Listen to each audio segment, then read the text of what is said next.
4 লক্ষ গাঁজা গাছ ধ্বংস করল বিশ্রামগঞ্জ থানার পুলিশ। এর বাজার মূল্য প্রায় 25 কোটি টাকা।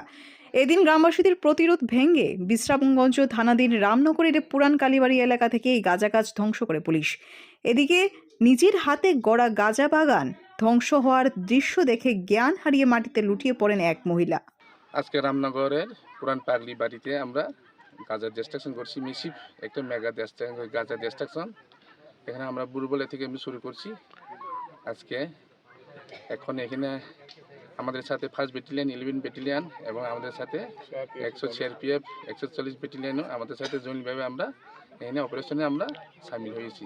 কতটা প্লট, কত গাঁজা ধ্বংস করছে? তেল হচ্ছে তোদের 25টা প্লটে আমরা আনুমানিক 4 লক্ষ গাঁজা ধ্বংস করেছি, যাহার বাজার আনুমানিক মূল্য 25 কোটি টাকা। স্যার